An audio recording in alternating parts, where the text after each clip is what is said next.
Oke, bismillah. Assalamualaikum warahmatullahi wabarakatuh. Bismillahirrahmanirrahim. Alhamdulillahi rabbil alamin. Wa bihi nasta'inu ala umurid dunya waddin. Allahumma salli wa sallim wa barik ala habibina wa syafi'ina Sayyidina wa maulana Muhammadin wa ala alihi wa ashabihi wa man tabi'ahum bi ihsanin ila yaumiddin. Bismillah. Kita lanjutkan ngaji kita. Malam ini masih dalam sesi orang-orang jenius. Dan kita ketemu seorang yang dianggap jenius sejati. Namanya Leonardo da Vinci. Leonardo da Vinci ini selain seorang jenius, dia juga dianggap representasi dari satu zaman yang dikenal sebagai zaman Renaissance. Jadi dia sering digelari Renaissance Man. Jadi orang Renaissance yang belajar filsafat pasti masih ingat bahwa Renaissance itu satu masa peralihan di barat antara abad 14 sampai abad 17 tentang ketika barat meninggalkan gaya hidup lama yang dikenal sebagai abad tengah menuju era baru yang nanti dikenal sebagai modern. Jadi sekitar berapa abad? Abad transisi tapi panjang, 14, 15, 16, 17. Sekitar 3 abad lebih. Jadi, nah, di antara tokoh yang sangat dikenal itu Leonardo da Vinci ini representasinya. Oke. Kebangkitan kembali barat. Zaman itu kan silih berganti. Dulu zaman awal-awal Masehi, sebelum Masehi kita kenal Yunani, terus dilanjutkan Romawi. Setelah itu lahir abad tengah dengan agama-agama besar. Islam muncul, jaya dengan peradaban ilmiahnya, puncaknya zaman Abbasiyah. Kemudian mulai susut sekitar abad 14, geser lagi ke barat. Diawali dari Italia. Satu kota kecil namanya Florence. Yang suka sepak bola, yang mengidolakan Fiorentina, nah itu dulu sumbernya Renaissance. Jadi saya tidak tahu sekarang apa masih ada yang masih gemar Liga Italia. Dan sekarang kamu sudah hilang dari TV. Zaman dulu Fiorentina masih banyak yang suka. Dulu masih ada Batistuta di sana. Ya, kamu masih belum lahir mungkin ya zaman itu. Zaman lama, angkatannya Maldini dan kawan-kawan. Dari Milan. Nanti Da Vinci juga sempat dari Florence pindah ke Milan. Oke. Leonardo da Vinci ini saya tidak tahu sejauh mana teman-teman memahami beliau. Mungkin kenalnya dari film ya. Da Vinci Code. Dulu yang main Tom Hanks itu. Tapi mungkin kalian juga tidak suka film-film kayak gitu. Sukamu kan jenis-jenis Avenger, jenis-jenis yang agak mikir-mikir dikit itu kamu biasanya tidak suka. Oke. Da Vinci ini tokoh yang apa saja bisa. Ada quote yang menyatakan bahwa susah mencari apa yang Leonardo da Vinci tidak bisa. Apa saja bisa. Itu kebalikannya kita mungkin ya. Susah mencari, kita itu bisa apa. Kalau Leonardo da Vinci, dia susah mencari, dia yang tidak bisa itu apa. Apa saja bisa. Mulai ngelukis, menyanyi, musik, astronomi, sampai filsafat, semua bidang dia bisa. Sampai kedokteran, dia pokoknya bisa semuanya. Makanya disebut jenius sejati. Orang pintar yang tidak main-main. Oke, bahkan untuk urusan ngelukis saja itu sampai hari ini kan heboh. Lukisan-lukisannya sampai hari ini jadi tema pembahasan. Orang menafsir macam-macam. Oke, sekarang kita masuk ke apa yang bisa kita ambil dari seorang Leonardo da Vinci. Beliau juga dapat dikategorikan filosof karena punya banyak catatan-catatan hikmah tentang kehidupan selain lukisan-lukisannya. Lukisannya juga bisa dimaknai dalam luar biasa. Kalian mungkin kenal ini kan? Ya, Mona Lisa. Ini lukisan, kamu kan heran, wong cuma ngelukis perempuan kayak gitu aja kok segitu hebohnya. Oh, itu kode-kodenya banyak, makanya ada Da Vinci Code itu untuk ngelacak sebenarnya menyimpan rahasia apa saja sih seorang Leonardo da Vinci itu. Dia banyak menyembunyikan wawasan-wawasannya tentang kehidupan, antara lain dalam lukisan, simbol-simbol. Bahkan di lukisan itu kalian lihatnya kan cuma satu perempuan. Nanti yang mengkaji lukisan itu masih nemu gambar macan, gambar ular. Ada di situ binatang 3. Kalau kamu cari silahkan kalau mau. Iya. Kalau itu jelas, kalau gambar binatang itu. Kalau ini di zoom, dibesarkan, cuma kalau itu kan cuma foto anunya. Itu nanti bagaimana presisi gambarnya.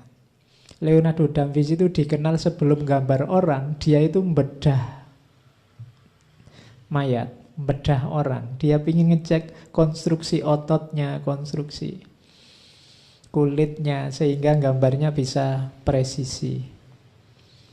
Itu dari sisi lukisannya. Dari sisi maknanya, ini sebenarnya yang dilukis itu kan istri seorang saudagar dari Florence. Mona Lisa, namanya Lisa. Mona itu nyonya kalau bahasa Itali. Kependekan dari Madonna. Nah, ini sebenarnya ada yang menafsirkan dia mau cerita dengan lukisan ini. Dia cuma mau cerita Renaissance.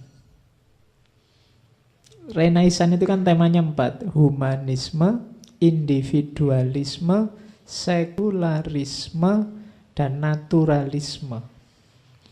Lukisan ini saja sudah cukup untuk menjelaskan Renaissance. Karena ini gambar manusia, itu kan menjelaskan bahwa sekarang fokusnya manusia. Itu yang disebut humanisme.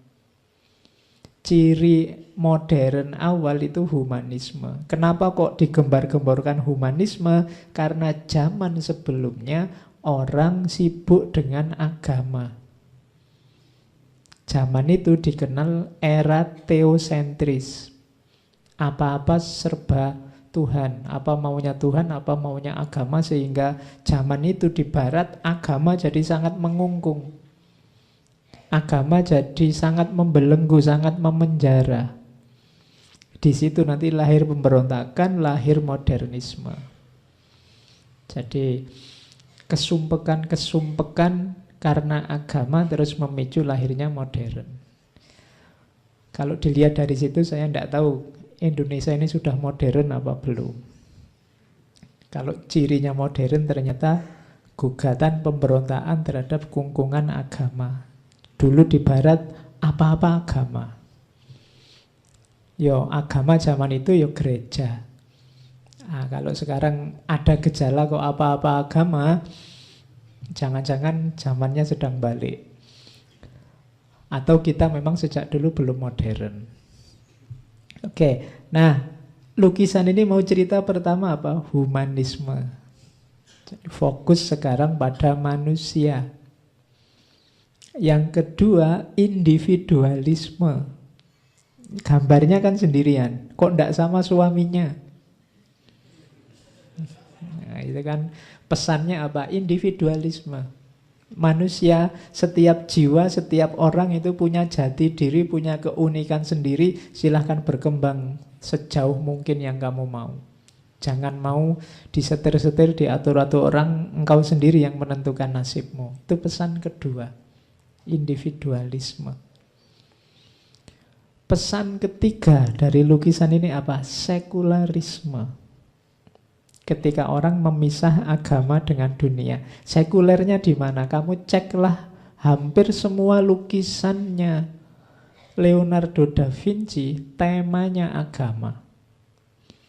Begitu Mona Lisa temanya ganti, perempuan kaya. Oh, itu pesan sekuler sebenarnya. Ini sekarang ngomong tentang dunia, ngomong tentang kekayaan. Makanya tangannya diangkat, mungkin ada perhiasannya, ada apanya, terus lehernya diperlihatkan, mungkin itu tempatnya kalung. Pokoknya ini ngomong dunia sebenarnya. Itu menunjukkan apa? Sekularisme. Kalau tidak percaya, kamu cek lukisan-lukisannya Leonardo da Vinci yang lain. Sebagian besar temanya agama. Termasuk yang paling terkenal, The Last Supper, perjamuan terakhir. Jadi ini mau cerita cirinya Renaissance selanjutnya, yaitu sekularisme.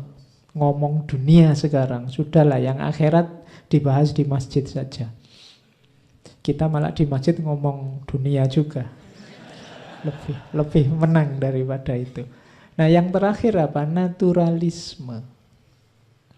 Yang saya ceritakan presisi tadi, dia sampai neliti ototnya, neliti itu kan ngomong tentang nature, ngomong tentang alam. Naturalisme, ciri-ciri yang natural.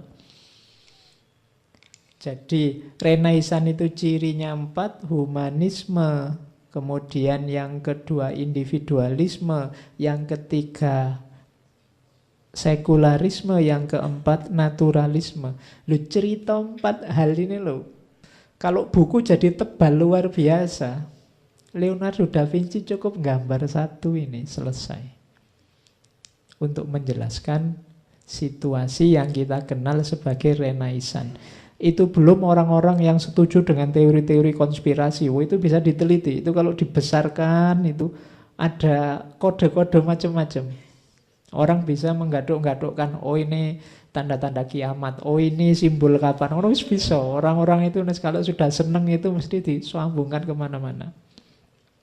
Bahkan ada yang ngecek, sebenarnya itu bukan gambar perempuan kaya, itu sebenarnya gambar Leonardo da Vinci sendiri yang dibikin perempuan. Wajahnya wajah dia, cuma dibikin perempuan. Ada yang begitu.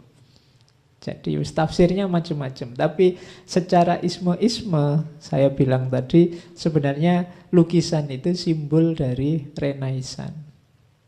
Sekarang lukisan ini tersimpannya malah di Perancis.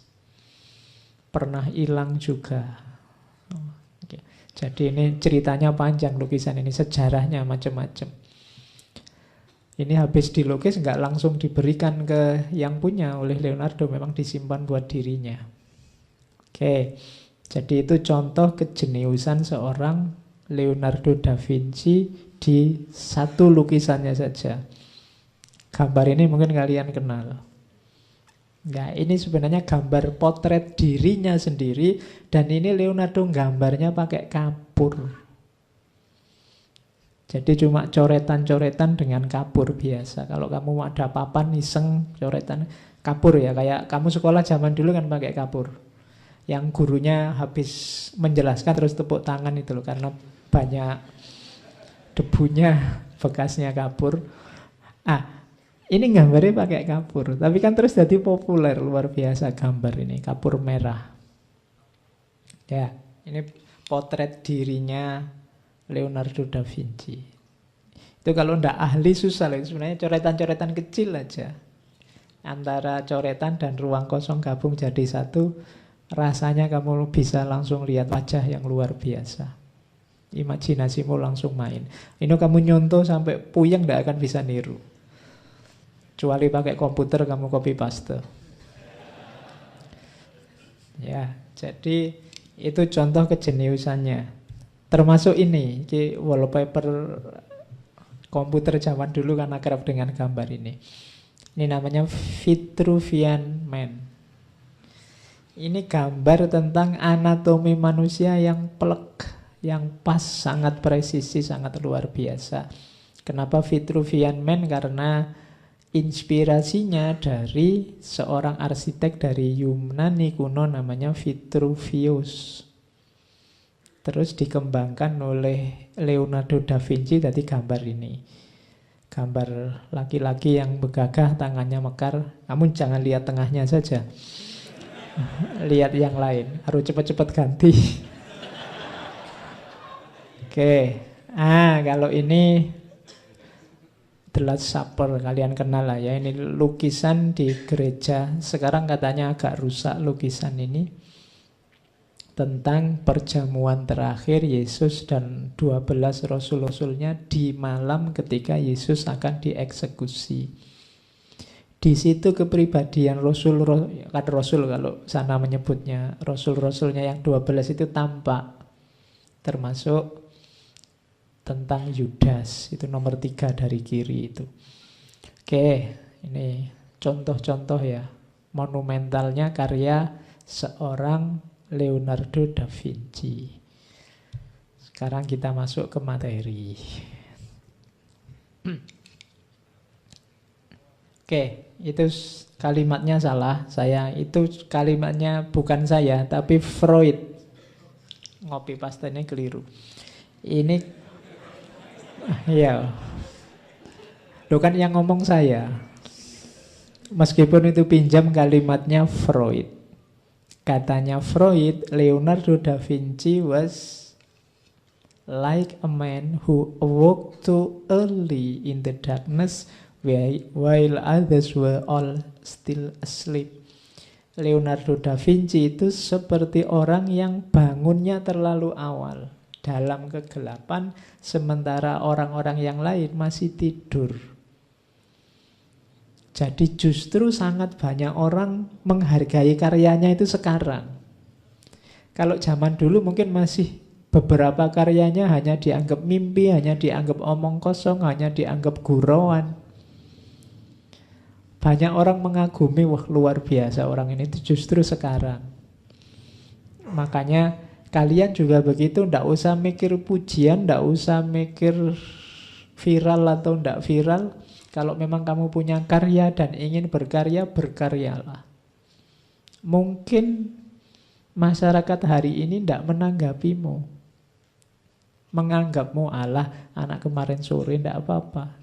Tapi kalau kamu memang berkarya dan karyamu berkualitas, pada saatnya orang akan tahu kualitas dari karyamu. Mungkin sekarang kamu ketutup nama-nama besar, jadi orang tidak peduli dengan karyamu, dengan tulisanmu. Wong siapa sih kamu? Tapi tidak usah khawatir. Kalau tulisanmu, karyamu memang berkualitas, pada saatnya karyamu akan dihargai. Banyak orang yang justru jadi tokoh setelah meninggal. Orang baru sadar bahwa orang ini penting. Kadang-kadang pada saat dia hidup dihujat kiri kanan. Begitu meninggal berlomba-lomba orang memuji. Dasarnya apa? Karya yang ditinggalkan. Jadi jangan malu-malu, jangan ragu-ragu untuk berkarya. Meskipun orang bilang Allah tidak penting, Allah wis tahu, Allah kan banyak gitu. Banyak yang lain kayak gitu, tidak apa-apa. Kalau itu memang kebaikan, berkaryalah. Tidak masalah. Kadang-kadang kamu punya kesadaran baru yang orang belum sadar ke situ. Terus kamu ngomong, terus kamu nulis. Tapi orang cuek, bahkan ada yang melecehkan. Tidak masalah. Pada saatnya orang akan sadar bahwa kamu penting. Yang kamu omongkan berguna. Meskipun mungkin kamu sudah tidak ada. Tapi semoga kamu masih ada. Biar kamu dicari orang. Oke, itu komentarnya Freud. Ini kita mulai masuk ke Leonardo da Vinci. Kita lihat prinsip-prinsip hidup apa sih dari seorang jenius seperti Da Vinci. Ini di antara kalimatnya Leonardo da Vinci. I believe man will fly, and I base this assumption on the fact that God has blessed us with mind that are capable of imagining it. Jauh sebelum manusia menemukan pesawat terbang, helikopter, Leonardo da Vinci bilang, aku percaya bahwa manusia akan bisa terbang.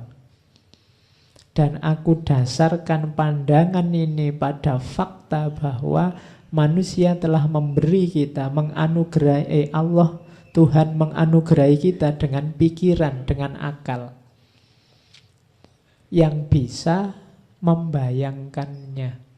Jadi katanya Leonardo da Vinci, besok manusia akan bisa terbang. Loh, dasarmu apa kok ngomong gitu? Dasarnya kita diberi akal untuk bisa membayangkan manusia bisa terbang.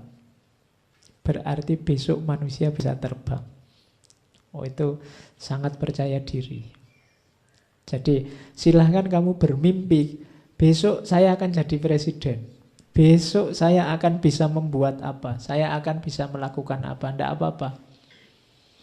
Kalau ada orang tanya, kamu tuh ngomong ngawur, dasarnya apa? Dasarnya akalku yang diizinkan Allah untuk membayangkan bahwa aku bisa jadi presiden, bahwa aku bisa melakukan sesuatu atau menciptakan sesuatu. Dasarnya itu saja, katanya Leonardo da Vinci. Karena seperti saya bilang minggu lalu, banyak orang yang bermimpi saja tidak berani. Banyak orang yang menginginkan sesuatu itu loh tidak berani. Mengharapkan sesuatu saja tidak berani. Cita-citakanlah sejak sekarang, besok Indonesia akan jadi negara yang nomor 1 di dunia. Semua kalah levelnya. Sepak bolanya ranking 1 pokoknya Indonesia. Tapi kamu nggak berani kan mimpi kayak gini. Loh, kalau kamu mimpi aja nggak berani, yo apalagi kenyataannya. Harus berani, nggak apa-apa lah. Meskipun pengalaman sering mengecewakan, tapi ya nggak apa-apa. Harapan masih hidup. Pokoknya kita akan nomor 1 pada saatnya. Nanti, kalau sampai besok-besok kamu sampai tua kok belum, nanti masih lama, ditunggu aja. Oh, itu namanya harapan. Jangan putus harapan, tidak apa-apa. Zaman anakmu, zaman cucumu insya Allah, kalau kiamatnya belum jadi. Oke, kalau keduluan kiamat ya sudah, nanti kita sepak bola di surga. Kalau masuk surga. Karena kelihatannya pemain sepak bola itu kan nanti jarang yang ke surga, kita menang nanti. Ya, jadi kita bikin klub di surga, isinya kiai-kiai, ustadz-ustadz itu.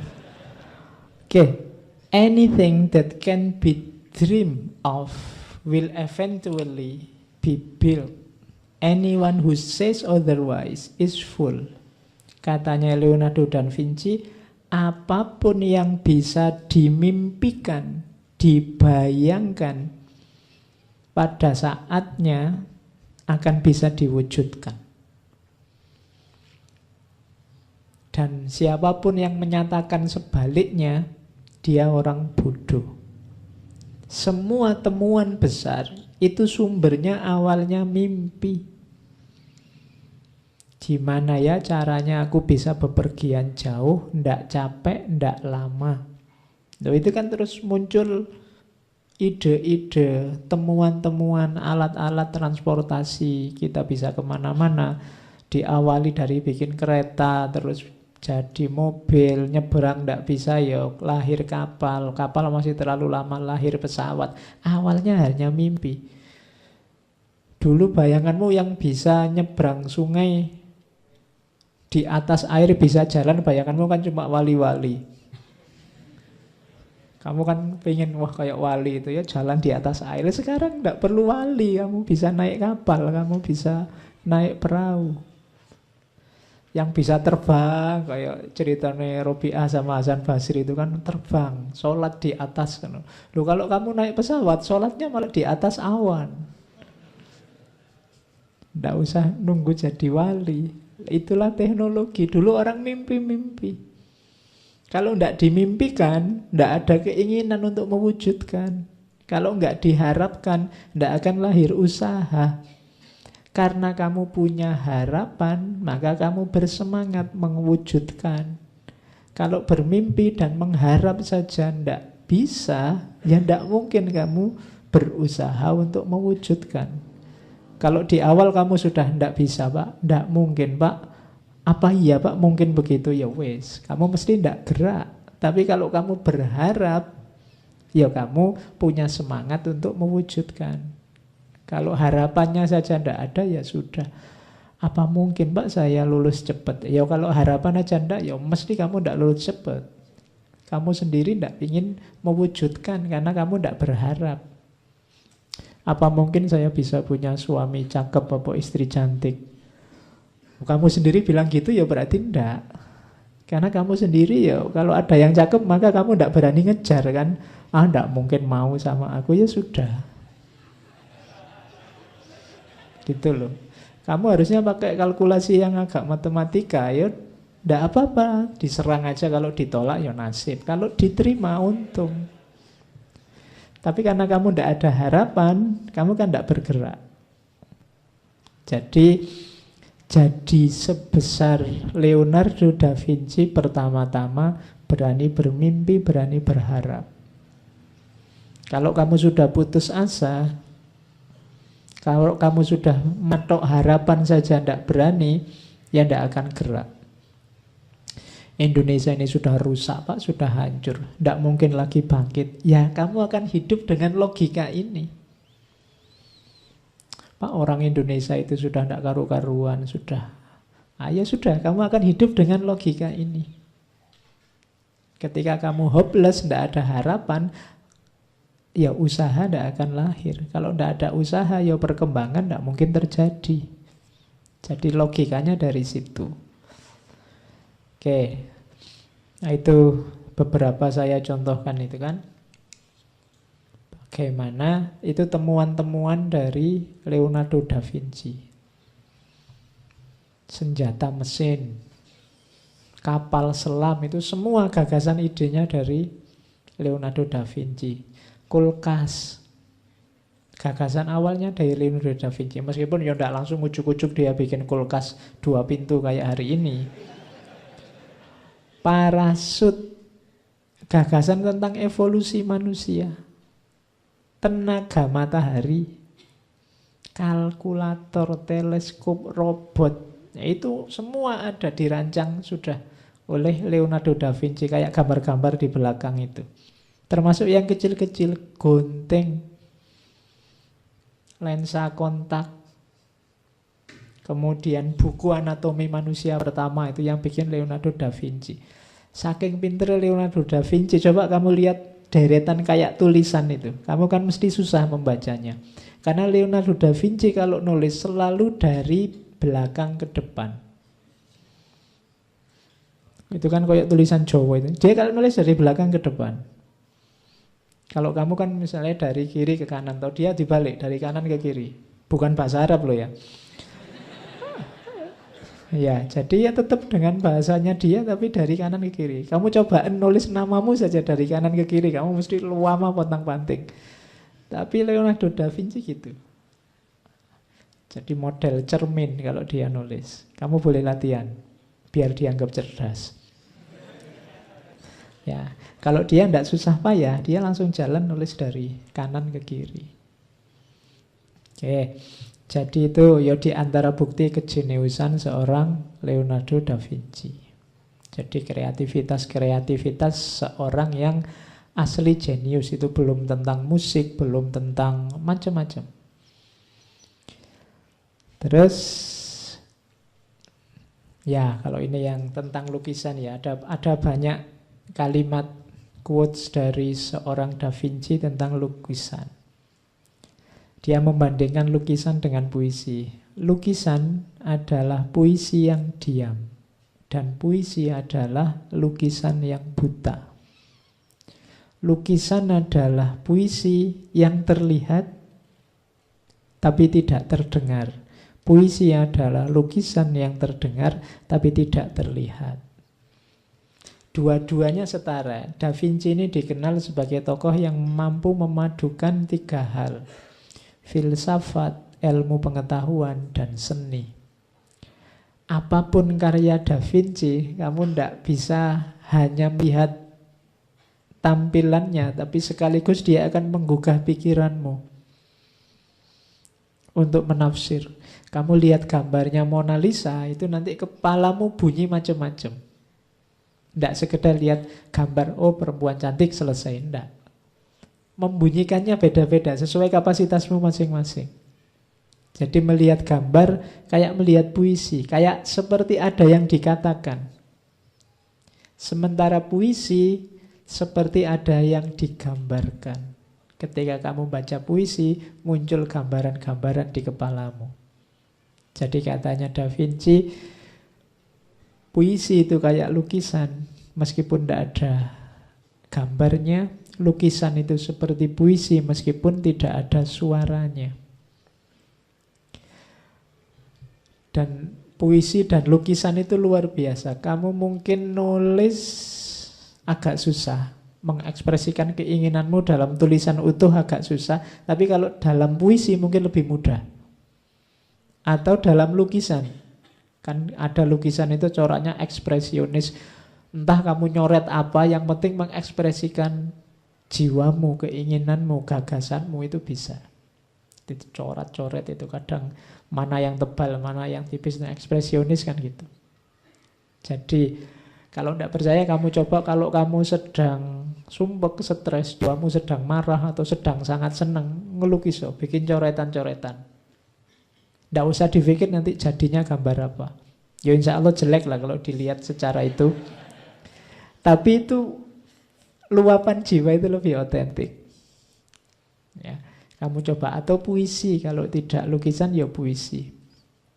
Ini bagian dari kecerdasan. Kalau teori otak kanan, otak kiri, bagian dari kecerdasan otak kanan. Hidupkan, misalnya kamu cobalah bikin puisi. Apa yang kamu rasakan, hidupkan dengan puisi. Karena kalau kamu cerita apa adanya secara prosa mungkin agak berat. Tapi kalau puisi bisa. Jadi apalah kamu, satu kata juga tidak masalah. Kan saya pernah ada puisi yang judulnya panjang sekali, tapi isinya cuma satu kata. Jadi judulnya itu malam-malam seorang duda, hujan gerimis, kedinginan, pokoknya panjang terus. Isinya cuma satu kata dan itu pisuan. Itu tok, ini nggak usah tak ucap di sini nanti kamu. Jadi itu saja kan kelihatan mengekspresikan apa yang ada dalam jiwa. Jadi katanya Leonardo da Vinci, lukisan dan puisi dua-duanya mengekspresikan jiwamu. Yang satu terdengar, yang satu terlihat. Kemudian seorang pelukis memiliki alam semesta dalam pikiran dan tangannya. Begitu kamu bisa melukis, dunia ada dalam genggamanmu.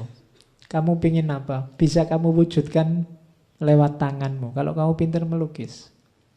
Kamu pingin versi dirimu yang ganteng, gambaran dirimu yang ganteng bisa. Kamu pingin jejer sama artis siapa, gambarlah dirimu jejer. Kalau sekarang pakai Photoshop bisa ya. Jadi begitu kamu pintar ngelukis, dunia ada dalam genggamanmu. Alam semesta ada di tanganmu. Katanya Leonardo da Vinci. Oke. Yang tidak pintar ya tidak usah minder. Asal kamu bisa melihat lukisan aja gampang. Kadang-kadang kita itu memahami lukisan kan juga susah. Melihat lukisan, ini loh gambar ropo, gambar kayak gini kok mahal amat, kan kita sering begitu. Ya karena kamu melihatnya dengan mata awam. Yang ngerti seni bisa menangkap. Jadi kalau kamu ingin dianggap ngerti, pura-pura ngerti.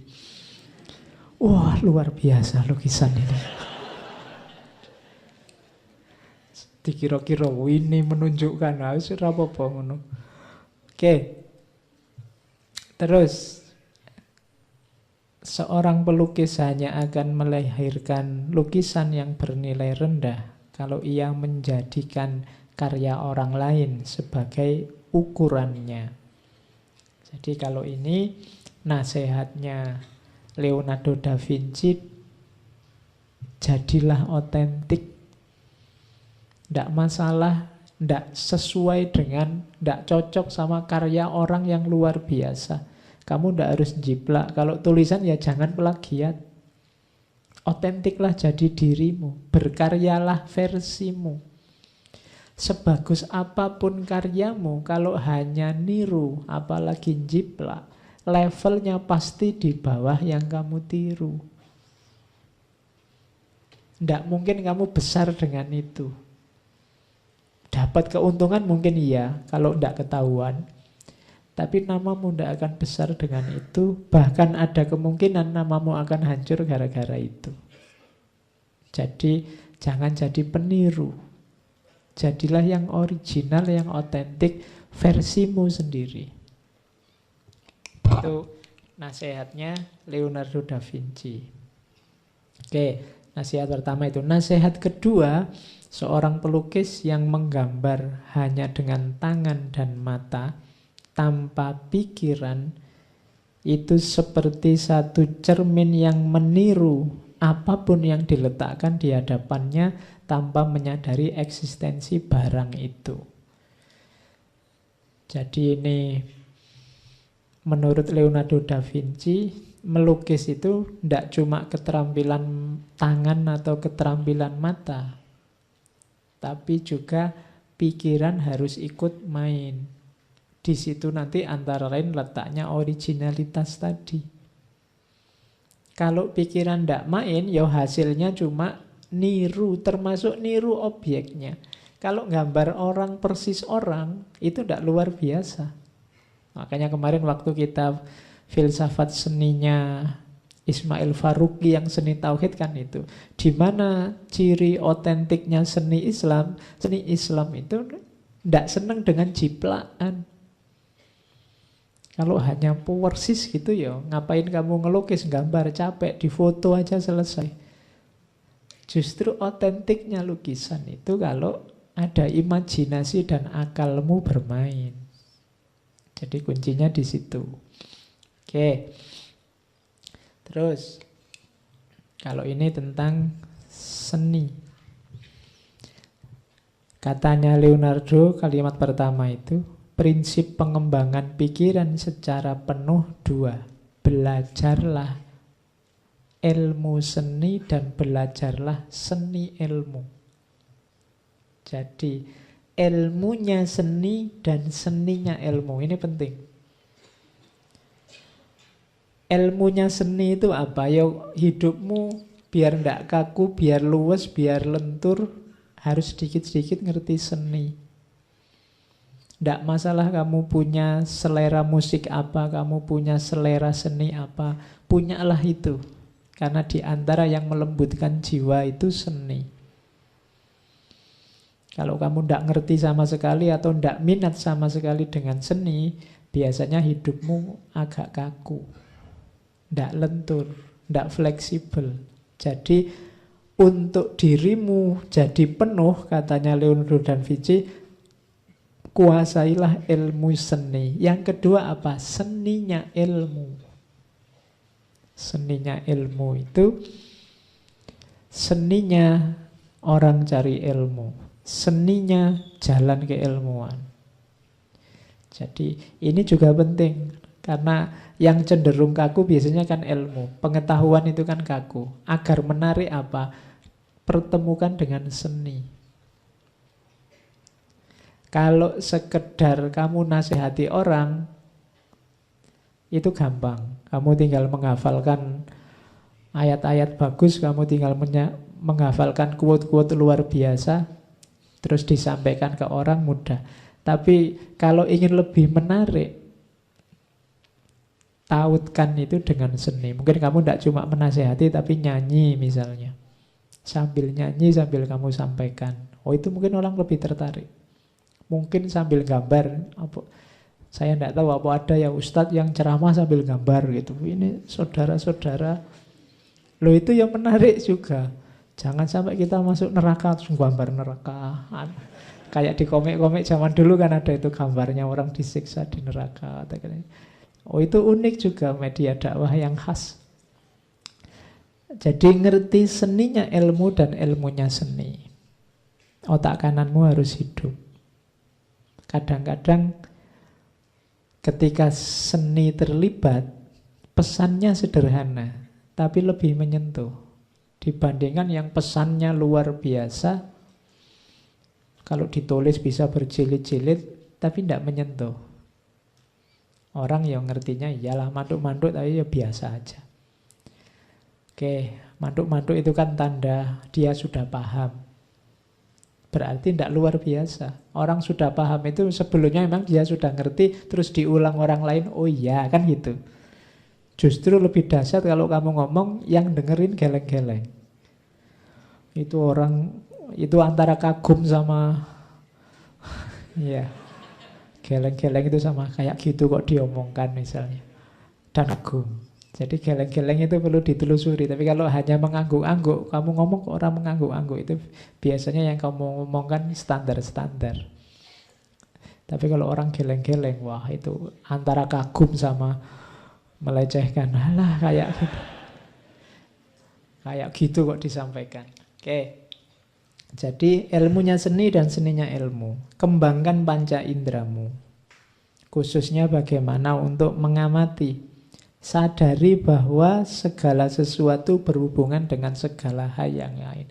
Everything connected to any other things. Jadi segala hal ini berkaitan, maka bacalah secara utuh, jangan dipotong-potong. Oke, jadilah seniman. Seniman itu apa sih? Seniman adalah orang yang mengamati apa yang oleh orang lain dilihat sekilas saja. Itu seniman. Jadi kalau orang lain hanya melihatnya sekilas kayak tidak penting. Tapi kalau seniman itu bisa seni suara, seni lukis, seni apapun. Itu yang bagi orang lain tidak penting, jadi penting. Dia tertarik. Dia bisa melihat sisi menariknya. Seniman apapun. Seniman fotografi misalnya. Dia bisa lihat spot. Kadang-kadang foto itu sederhana, tapi karena dia ada jiwa seniman, bisa menampilkan sisi luar biasa dari gambar yang sederhana. Jadi cirinya seniman apa?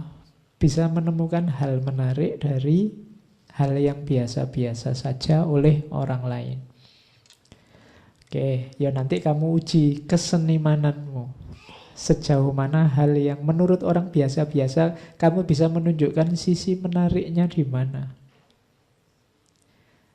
Oke, terus ya seni adalah ratu dari semua ilmu.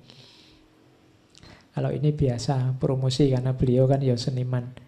Menyampaikan pengetahuan ke semua dunia. Ilmu penting, seni penting, filsafat penting. Yang dahsyat dari Leonardo da Vinci, dia bisa menggabungkan ketiganya.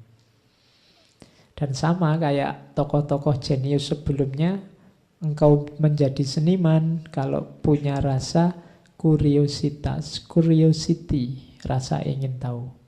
Kalau kamu anggap biasa-biasa semuanya, ya berarti kamu tidak bakat jadi seniman. Penikmat seni juga tidak bakat. Kalau kamu anggap biasa-biasa, itu kan nonton seni juga tidak enak. Kamu nonton film misalnya, filmnya tembak-tembakan, bunuh-bunuhan terus. Alah gitu aja teriak-teriak, itu kan pura-pura, cuma acting. Nggak enak. Justru enak kalau kamu bisa menikmati. Alah nggak usah nangis, wong itu cuma film aja kok nangis. Nggak seru ya, serunya nonton film itu kamu bisa nangis. Ceritanya memang mengharukan. Tapi kalau kamu nontonnya dengan kacamata flat biasa, ya jadinya nggak enak. Nanti ada film apalah horor apa hantu gitu, alah itu bohong-bohongan, itu aslinya hantunya ya ndak ada, itu yo aktor yang jadi hantu ya, kayak gitu yo ndak usah nonton film horor. Wong memang nonton horor itu pengen ditakut-takuti. Oke, Nonton horor nanti waktunya hantunya keluar malah merem. Lah terus ngapain nonton kalau takut? Oke, yang bisa menanggapi itu jiwa seni. Kalau jiwa seninya ndak ada ya biasanya ndak nikmat. Hidupnya juga ndak imbang. Oke, terus kita tinggalkan dunia seni, kita masuk ke falsafahnya tentang hidup. Oke, katanya Leonardo da Vinci, there are three classes of people. Those who see when they are shown. Dan yang ketiga, those who do not see. Manusia itu ada tiga. Yang pertama, orang yang mau melihat, orang yang paham. Yang kedua, orang yang mau melihat kalau ditunjukkan. Yang ketiga, orang yang tidak mau melihat, tidak mau memahami. Yang pertama ini orang cerdas, orang pinter, orang aktif. Dia mandiri, dia maju karena dirinya sendiri. Tidak butuh dorongan, tidak butuh motivator. Karena kalau untuk maju kamu butuh motivator, ya mungkin kamu tidak maju-maju. Karena kamu nunggu didorong. Motivator itu kan pendorong. Jadi, jadilah orang yang bisa memotivatori dirimu sendiri. Those who see. Yang butuh motivator tadi nomor 2. Those who see when they are shown. Dia mau memahami kalau, dia mau melihat kalau ditunjukkan. Tidak mau nyari sendiri. Pinginnya dituntun. Belajar filsafat kok baca buku males. Kemudian bikin tulisan males. Maunya diceramai terus di ngaji filsafat. Ya, itu namanya those who see when they are shown. Minta dituntun terus. Jadi ya levelmu di bawah yang pertama tadi. Kalau yang pertama mengejar datanya sendiri, ingin tahu sampai tahu. Kalau yang kedua nunggu ditunjukkan, baru mau bergerak. Nah yang ketiga ini yang berat, yang tidak mau tahu. Ini 3 klasifikasi dari Da Vinci. Cuma ini mungkin Leonardo da Vinci perlu membaca Imam Ghazali. Imam Ghazali lebih kompleks kategorinya. Ada orang yang tidak tahu tapi merasa tahu. Ada orang yang tahu tapi merasa tidak tahu. Ada orang yang tidak tahu dan dia tidak tahu kalau dia tidak tahu. Oh, itu lebih. Imam Ghazali kan gitu klasifikasinya. Hari ini kan banyak orang yang tidak tahu tapi dia tidak tahu kalau dia tidak tahu. Akhirnya dia gayanya kayak orang tahu-tahu. Apa tahu-tahu itu? Kayak orang tahu aja padahal dia tidak tahu apa-apa. Oke. Orang kayak ini agak susah. Kalau menurut Imam Ghazali orang semacam ini yang menyesatkan. Ada yang kayak orang tidur. Kayak orang tidur itu orang ini tahu, tapi dia merasa tidak tahu. Bangunkan katanya Ghazali. Orang ini kayak orang tidur. Ya kalau kamu tahu dan merasa tahu, alhamdulillah. Kamu tidak tahu dan merasa tidak tahu itu bagus. Karena kamu tidak akan menyesatkan orang dan mungkin kamu selanjutnya belajar biar tahu. Atau kalau yang ketiga tadi ya kamu tahu tapi tidak tahu kalau kamu sudah tahu. Mungkin karena kamu kurang introspeksi, jadi sebenarnya kamu sudah ngerti. Tapi kamu kayak orang tidur perlu dibangunkan. Yang bahaya itu yang terakhir. Orang yang tidak tahu bahwa dia tidak tahu. Oh, itu repot. Kemana-mana ngasih tahu orang, menasehati, membimbing. Padahal dia sendiri tidak tahu. Itu pun yang dibimbing kok ya manut aja. Nah, orang semacam ini perlu hati-hati kita hadapi. Oke, jadi yang pertama cerdas, those who see. Atau yang kedua, those who see when they are shown. Mungkin ini orang yang agak males. Dan yang ketiga, those who do not see. Orang yang tidak paham, tidak mau tahu. Oke, terus cirinya orang awam, orang biasa. Katanya Leonardo da Vinci, kalau tidak ingin jadi orang biasa, hindari ini. An average human looks without seeing, listen without hearing, touch without feeling, eat without testing, move without physical awareness, inhales without awareness of odor or fragrance, and talks without thinking. Kalau kalian masih punya ciri ini, berarti kalian orang biasa, orang awam, manusia rata-rata, average human. Jadi look without seeing. Seeing itu melihat dengan perhatian, makanya see itu kadang diartikan paham. Kalau looks itu hanya lihat. Jadi mungkin ngaji ini kamu bolak-balik, ada yang sering ketemu tapi tidak see, hanya looks. Oh, aku tahu dia sering ikut ngaji, saya pernah lihat. Itu hanya looks, belum see.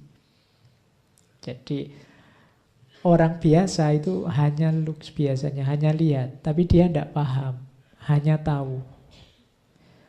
Maka untuk menghindari agar penglihatanmu tidak sia-sia, perlu see, melihat dengan serius dan paham. Sama antara listen, mendengarkan, dan hearing. Ini sama-sama mendengarkan. Listen and hearing. Kalau mendengarkan nih, yang hearing itu mendengarkan dengan serius, dengan paham. Makanya ada istilah public hearing, bukan public listening. Kalau mendengarkan radio, kamu listening. Karena radio mungkin kamu dengarkan sambil iseng, sambil lalu, tidak apa-apa. Penyiar yang ngomong apa peduli amat. Yang penting terus lagu yang kamu pesen diputar, kan cuma itu kalau radio.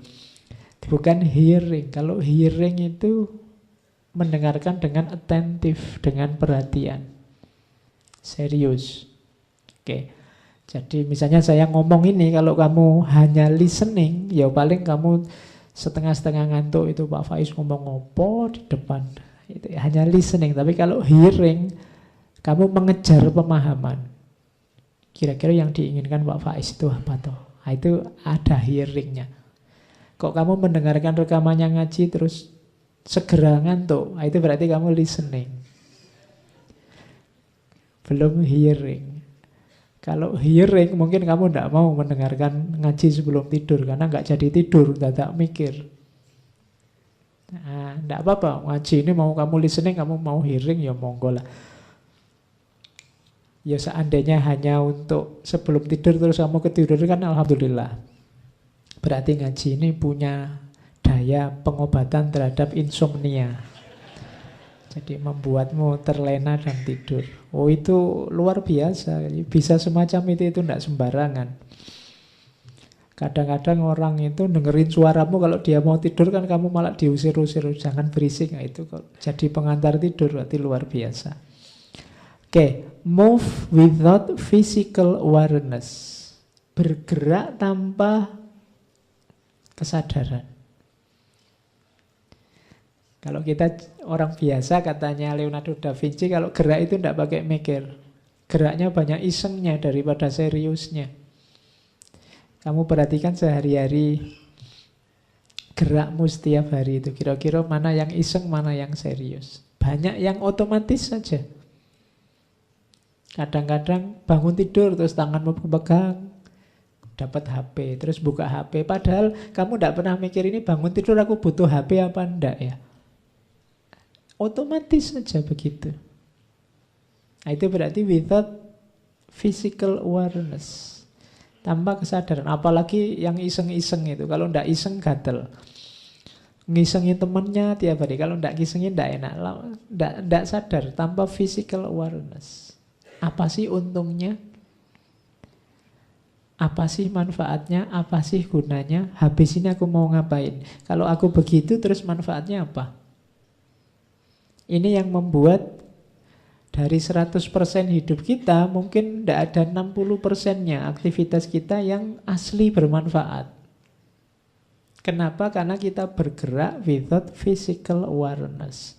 Akhirnya tenaga kita sia-sia, energi yang kita keluarkan tidak memberikan banyak hasil. Inhale with awareness of fragrance. Kalau ini ambil nafas, menghirup tapi tidak peduli bau. Gunanya apa? Yang terakhir, ngomong tanpa mikir.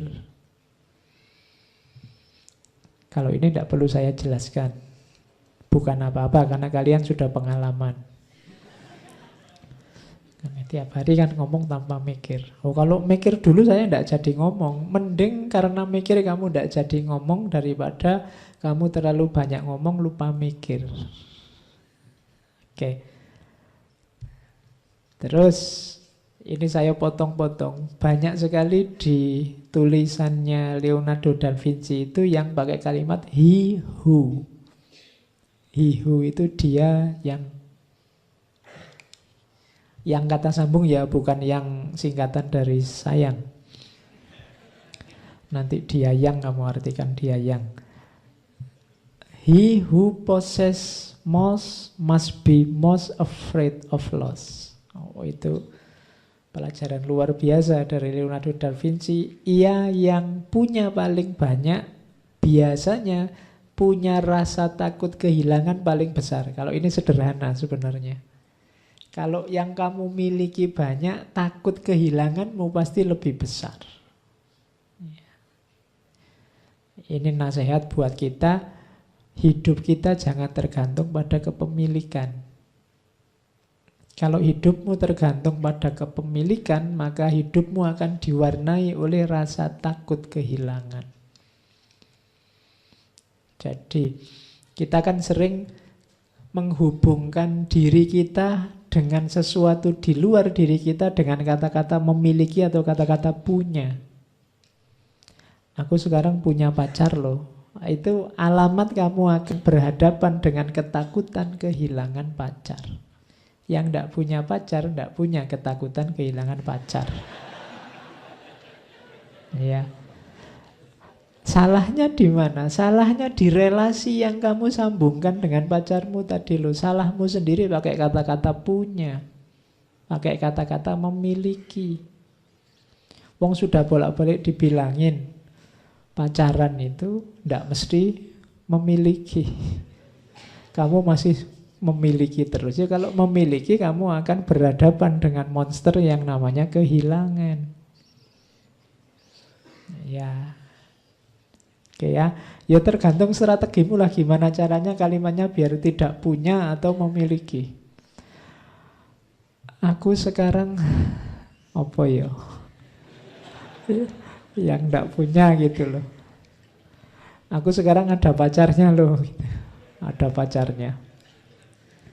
Oke, ya pokoknya jangan dianggap memiliki lah. Emangnya pacarmu itu milikmu kan tidak? Iya. Ya kalian sedang saling membantu berdua, bertukar fungsi, bertukar manfaat.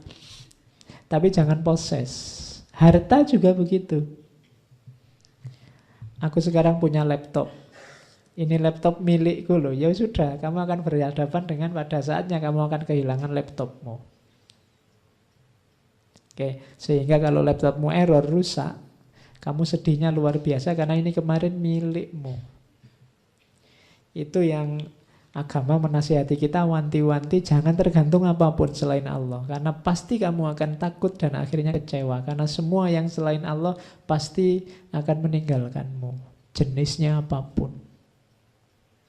Jadi kalau ingin hidup tenang, kurangi keterikatan dengan apapun. Harta, keluarga, anak, istri, dan lain-lain. Bukan berarti nggak boleh dekat. Yang ngelarang dekat siapa? Jangan terikat. Terikat itu nama lainnya tergantung. Biasanya mengujinya dengan kalimat kalau tidak. Kalau tidak kamu, aku ndak.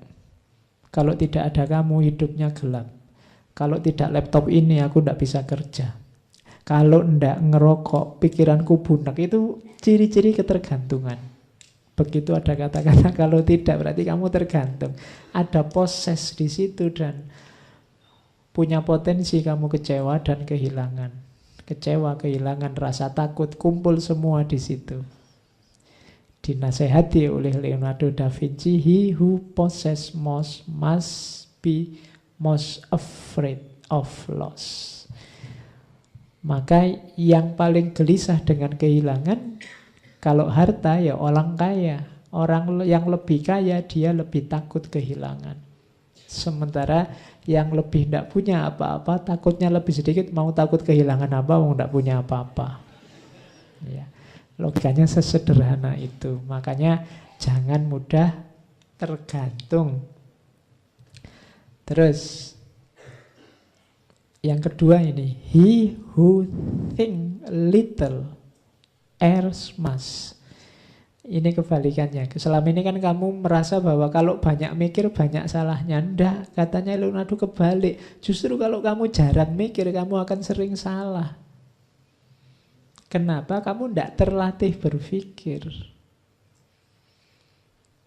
Jadi justru tidak apa-apa kamu berpikir keliru, ya nanti diperbaiki. Berpikir salah, ya nanti diluruskan, dibenarkan. Berpikirlah terus, tidak masalah. Lama-lama kamu bisa terlatih berpikir kritis, berpikir benar, berpikir lurus. Kalau kamu jarang berpikir, akal otaknya jarang digunakan, ya masih mudah tersesat dalam berpikir.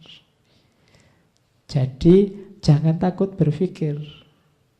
Nanti kan banyak mikir, banyak kelirunya. Iya, tapi setelah keliru akan ada perbaikan. Tapi kalau kamu tidak pernah mikir, kamu tidak tahu salahmu di mana. Begitu saatnya kamu mikir, kamu akan salah.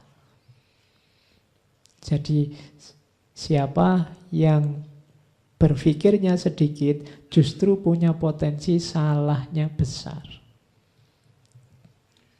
Jadi tidak usah takut berpikir. Berpikir saja. Berpikir itu fasilitas yang diberikan oleh Allah dan luar biasa. Berpikir itu punya ciri kebebasan yang hakiki. Tidak ada orang yang bisa dihalangi saat dia berpikir. Kalau fisikmu bisa dihalangi, bisa dipenjara, bisa dicegah, tapi kalau pikiran tidak. Kamu ingin apapun, kamu punya maksud apapun, kamu menggambarkan, menjelaskan apapun, kalau itu adegannya dalam pikiran, tidak masalah. Di situ ada kebebasan. Maka berpikirlah. Kemudian ada lagi, nah gandengannya mikir itu ngomong. He who truly knows has no occasion to shout. Dia, siapapun yang sudah tahu dengan pasti, biasanya tidak ada lagi kesempatan untuk teriak-teriak. Orang yang masih ribut dengan kebenarannya, biasanya dia masih belum terlalu yakin dengan kebenarannya. Orang yang masih sibuk ingin menunjukkan salahnya orang lain, biasanya itu dilakukan dalam rangka menegaskan benarnya dirinya. Kalau dia masih butuh ingin menegaskan benarnya dirinya, sebenarnya dia belum terlalu yakin dengan kebenarannya sendiri. Jadi he who truly knows has no occasion to shout. Kalau kamu sudah tahu kebenaran, biasanya kamu tenang, tidak ribut. Pokoknya aku tahu sendiri kok, kamu mau ngomong apa terserah kamu.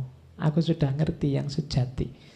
Tapi kalau kamu masih ribut, masih pingin tahu salahnya orang lain di mana, karena yang benar itu aku, biasanya kamu masih butuh justifikasi dari kebenaranmu yang terletak dalam salahnya orang lain.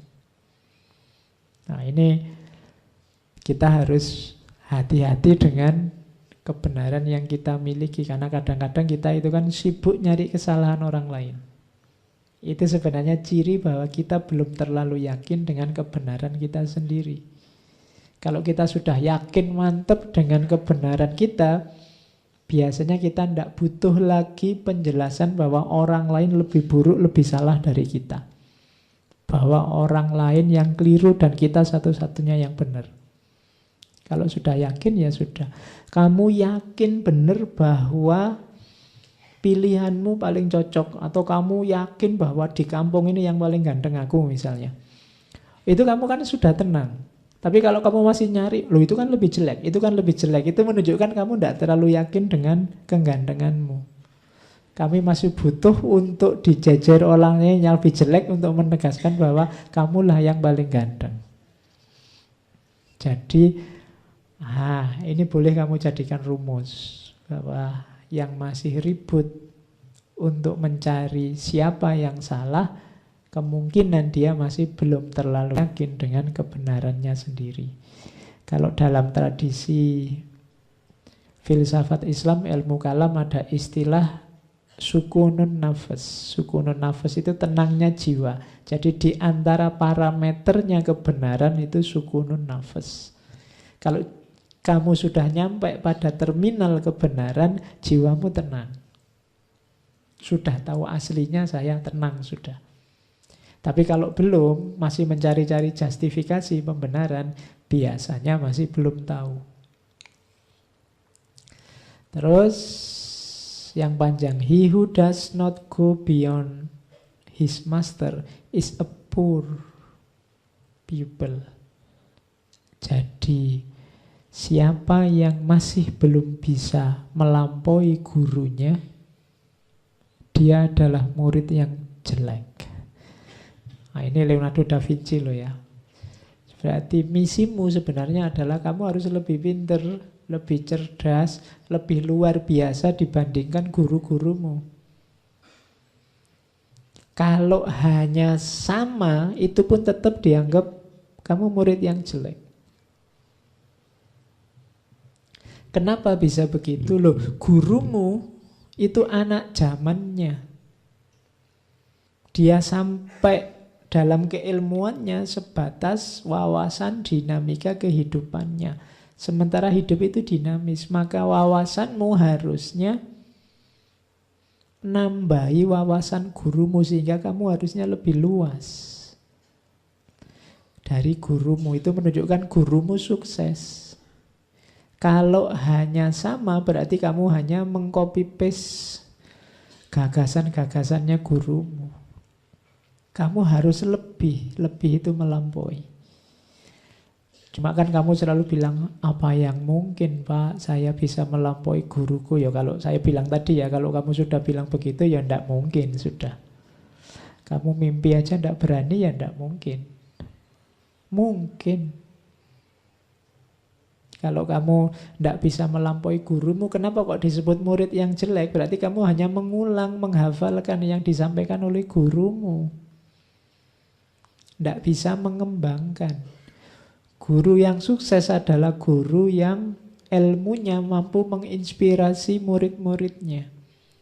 Menginspirasi itu bukan cuma mengulang kata-katanya, tapi melahir gagasan-gagasan baru yang dipicu oleh wawasan keilmuan yang disampaikan oleh gurunya. Makanya murid yang baik itu yang melampaui gurunya. Jadi kalian misalnya diperintah oleh takmir-takmir, barang siapa yang ingin mentranskrip ngaji ini, silahkan. Itu tulisan yang bagus, yang kamu tidak copy paste apa yang saya omongkan. Kalau hanya copy paste yang saya omongkan, orang lebih suka ngapain baca tulisanmu, dengar rekamannya selesai. Tapi kamu olah versimu, tidak masalah. Namaku tidak usah disebut, nggak masalah. Terinspirasi itu kan bukan hanya ikut, tapi lahir gagasan baru, lahir pencerahan baru versimu. Ya nanti namanya pakai namamu. Nah itulah, he who does not go beyond his master is poor pupil.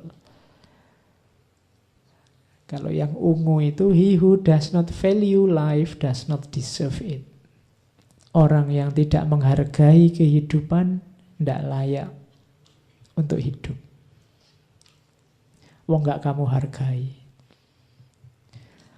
Oke, ini penjelasannya kalian sudah ngerti. He who wishes to be rich within a day will be hanged within a year. Siapa yang ingin kaya mendadak, dalam sehari dia ingin langsung kaya, maka tunggulah setahun lagi dia akan digantung. Tidak ada jalan instan untuk sukses. Jangan mudah tertipu oleh iklan-iklan promosi. Kaya mendadak. Ikut ini sebentar saja langsung wis to, wis ndak ono rumus kayak gitu, ndak ada. Orang paling jenius di dunia Leonardo da Vinci ngomongnya semacam itu. Kamu bulan kayak gini masih ketipu. Ndak ada yang instan. Langsung sukses, langsung jaya, langsung dari mana jalannya langsung. Ujung-ujungnya ketipu. Ndak ada. Kalau ada yang menjanjikan setahun, sehari kamu bisa kaya, tahun depan orang ini mesti sudah digantung, katanya Leonardo. Jadi ndaklah, jangan ketipu yang gitu-gitu. Semua ada prosesnya. Untuk jadi seorang Leonardo da Vinci juga ada proses panjang, ada banyak rasa sakit yang harus dia alami. Oke, terus nah, ini saran dari Leonardo da Vinci. Hidupmu butuh keaktifan. Jangan malas. Telah lama aku perhatikan, ternyata orang-orang sukses itu jarang yang hanya duduk dan pasrah atas apa yang terjadi pada diri mereka. Mereka keluar dan mengalami banyak hal. Jadi ini dalil untuk jangan malas. Banyak yang tanya ke saya, Pak, caranya biar tidak males itu gimana? Ya jangan males. Tidak ada caranya, pokoknya jangan males saja. Kalau kamu merasa, wah saya ini males, ya sudah bangkitlah. Paksa dirimu untuk bangkit, cuma itu. Dan biasakan untuk beraktivitas, cuma itu. Karena manusia itu hidup dengan apa yang dia biasakan. Kalau kamu biasa santai-santai, kongko-kongko, enak-enakan, ndak ngapa-ngapain, ya kamu akan terbiasa dengan itu. Maka satu-satunya jalan keluar dari zonamu, aktiflah. Jadi kuncinya itu. Katanya Leonardo kan, saya sudah cek sendiri. Semua orang sukses itu ndak ada yang dengan diam dan pasrah. Sukses di bidang apapun, sukses di bidang apapun. Tapi saya suksesnya ingin di bidang sufi ya Pak, yang pasrah, rela misalnya. Iya. Loh, mbok anggap sufi-sufi itu terus diam saja? Tidak. Mereka mengejar Tuhannya, mengejar anugerahnya, mengejar ridhonya. Oh, mereka justru tidak tidur siang hari, malam hari, isinya ibadah. Tidak ada yang kok males-malesan itu, tidak ada. Jadi kamu cita-citamu apa saja, tidak akan sukses kalau kamu hanya duduk dan pasrah.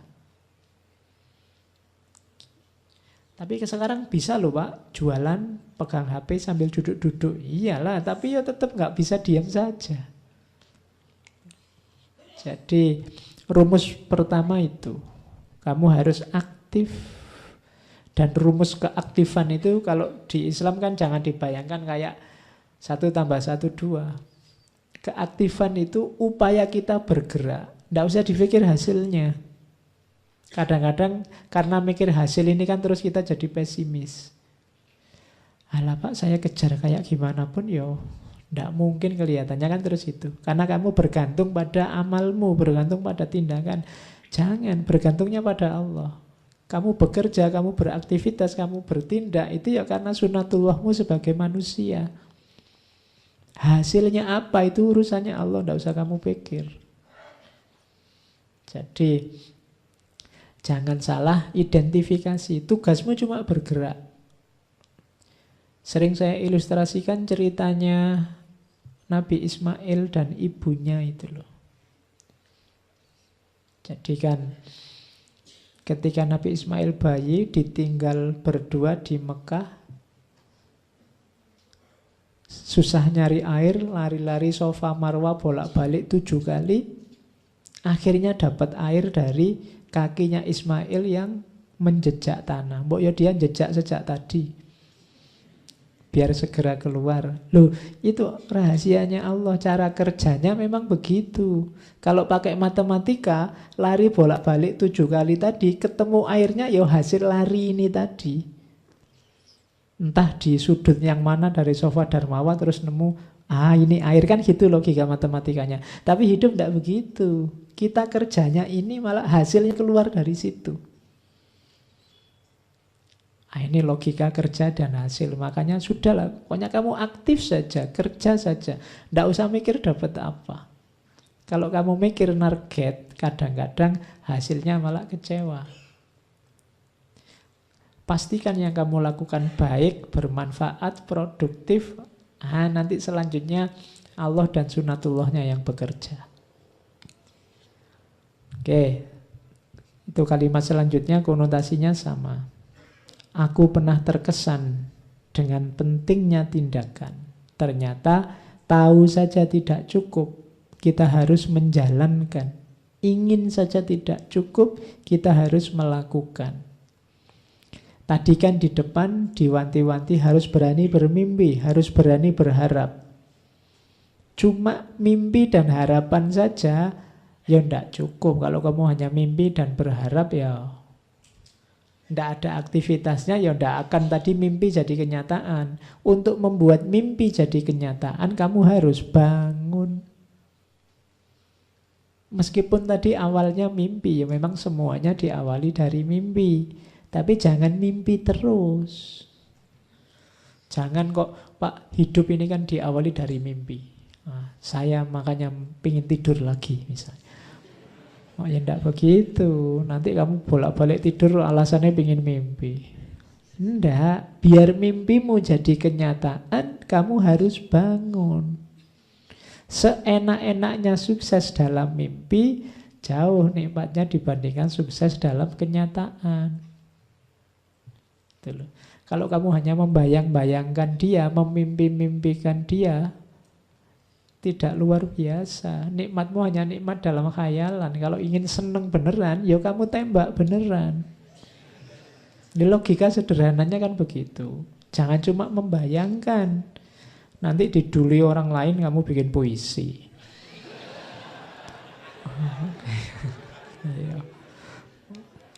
Oke ya, terus. Ini analogi dari Leonardo da Vinci. Besi berkarat karena tidak dipakai. Air yang diam akan kehilangan kejernihannya dan dalam suhu rendah dia akan beku. Demikian juga dengan ketidakaktifan akan melemahkan pikiran. Maka kita harus merentangkan diri kita sampai batas akhir kemungkinan.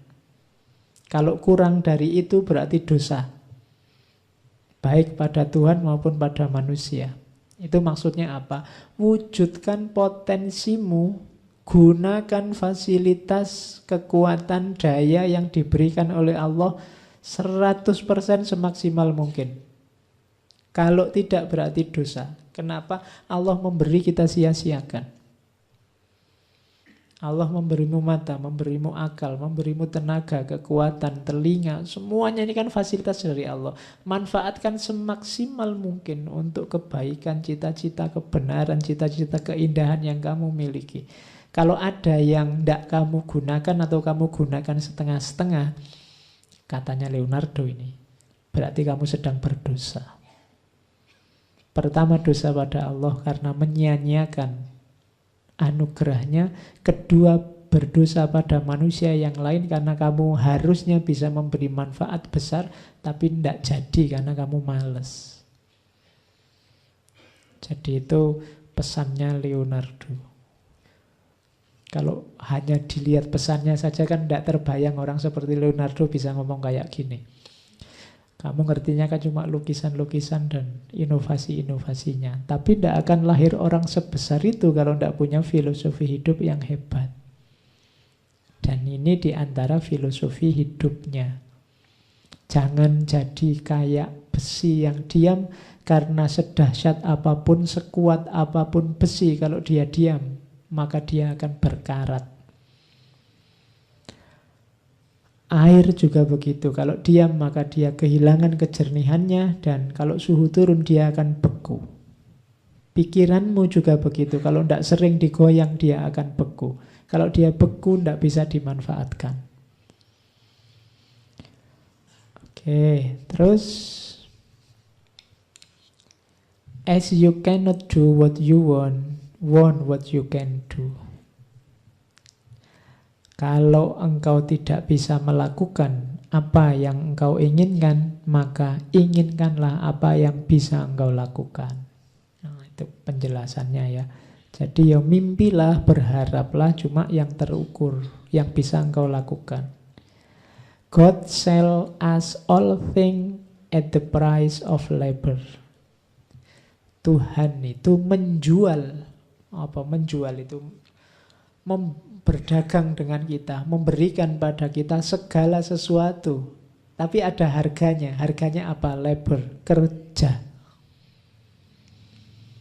Kalau kamu ingin dapat sesuatu, kalau kamu ingin menghasilkan sesuatu, mewujudkan sesuatu, akan diberikan oleh Tuhan, tapi tebuslah itu. Ada harganya. Harganya apa? Kerja. Jadi kerja itu harganya. Jangan diam. Makanya kalau dalam Al-Quran, innallaha la yughayyiru ma biqaumin hatta yughayyiru ma bi anfusihim. Jadi perhatikan kalimatnya, innallaha la yughayyiru. Berarti yang merubah tetap Allah, bukan kita. Kapan Allah merubah? Kalau kita yughayyiru, kalau kita bergerak, berusaha mengubah, nanti Allah akan datang mengubah. Tapi kalau kita diam saja, Allah tidak akan mengubah. Jadi perubahan terjadi karena anugerah Allah. Tapi kapan anugerah Allah datang? Kalau kita beraktivitas, kalau kita berusaha, bekerja untuk mengubah. God sell us all things in the cost of labor. In the price of labor. Oke, terus. Nah, kalau ini agak spiritual. Once you have tasted flight, you will forever walk the earth with your eyes turned skyward. For there you have been, and there you will always long to return. Begitu engkau tahu rasanya terbang, selamanya engkau akan berjalan di muka bumi dengan mata menatap langit. Karena engkau pernah di sana, dan kesanalah engkau akan selalu rindu untuk kembali. Jadi ini dimensi spiritual, dimensi rohaniah manusia. Jadi kalau kita pernah mulia, kalau jiwa kita ngerti indahnya dunia level tinggi, maka hidup kita akan berkiblat ke sana. Itu kalau pakai bahasa sufi, kalau kita bisa menemukan nikmatnya, asyiknya, dekat dengan yang tinggi-tinggi, maka dunia bawah tidak akan ada artinya. Kalau hanya kenikmatan fisik yang kita kenal, ya kiblat kita akan ke situ-situ saja. Tapi kalau kiblat kita lebih tinggi dari itu, lebih dahsyat dari itu, biasanya ya itu yang akan jadi tumpuan perhatian kita. Jadi hubungannya dengan mimpi tadi. Mimpimu setinggi apa? Itu biasanya sejauh pengalamanmu. Anak kecil yang belum mengalami apa-apa, mimpinya mungkin hal yang rendah. Pingin punya mesin yang bisa mengeluarkan permen terus misalnya. Pingin punya, itu kan karena dunianya itu. Makanya coba lihat Doraemon itu, bisa keluar mesin macam-macam, tapi kan yang diminta yang sesuai kebutuhan anak kecil sebesar Doraemon. Coba kalau kamu yang punya Doraemon, wah bahaya. Yang kamu minta mesti yang aneh-aneh. Kenapa bisa beda? Level dunia yang pernah kamu alami. Dunia idealmu hanya selevel itu. Gitu loh. Kalau kamu ngerti dunia level sangat tinggi, kalau itu kan skywalk, dunia atas. Kalau dalam dunia sufi mungkin ya, kalau kamu ngerti indahnya dunia dekat dengan Allah, mungkin mesinnya Doraemon kamu minta, aku minta alat yang bisa dekat sama Allah terus ngono. Tapi kan tidak mungkin begitu. Karena yang punya Doraemon anak kecil, yang diminta level anak SD. Meskipun harusnya Doraemon sudah punya cucu. Karena dia umurnya kan Nobita itu mulai zaman saya kecil, dia sudah kecil. Apalagi sekarang. Kayak jadi mimpinya orang biasanya sejauh pengalamannya dia. Kalau dia mengalami dunia level tinggi, maka itu yang akan dia kejar. Tapi kalau hanya dunia level rendah yang pernah dia alami, ya mimpinya tidak akan jauh-jauh dari itu. Itu kayak ceritanya Khalil Gibran tentang perdebatan antara pohon kelapa dan rumput. Jadi satu ketika rumput ini mengejek pohon kelapa, ngapain kamu tinggi-tinggi? Kalau ada angin besar kamu akan roboh, patah, jatuh. Mbok kayak aku ini, di bawah saja enak. Ada angin, ada gempa, ada aman, aku ndak roboh-roboh, aku cuma kecil terus lentur. Tapi katanya pohon kelapa, ndak, kamu di bawah ya, yang bisa kamu lihat hanya dunia kecil sekelilingmu saja.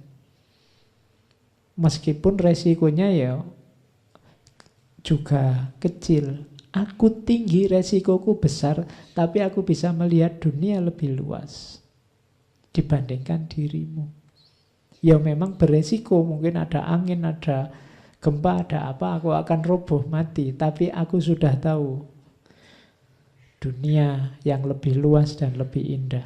Sementara engkau mungkin umurmu panjang, tapi ngertimu hanya itu-itu saja.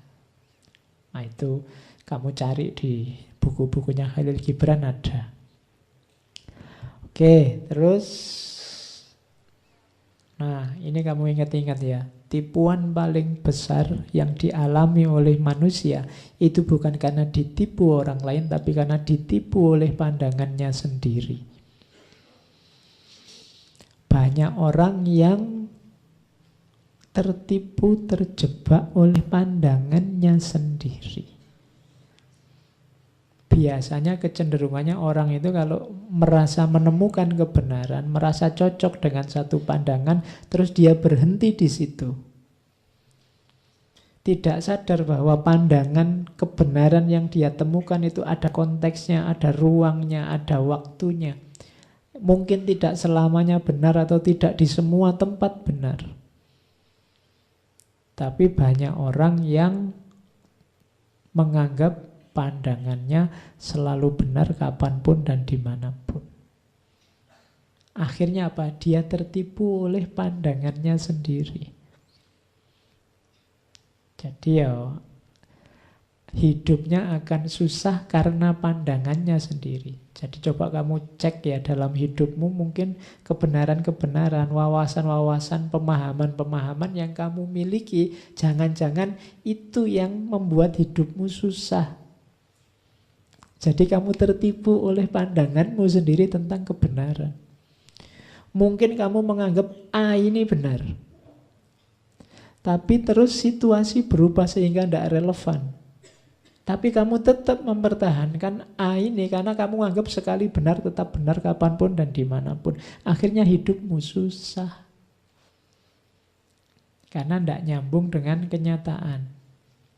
Jadi tipuan paling besar yang diderita manusia adalah dari pandangannya sendiri. Maka sering-sering istighfar. Kamu ternyata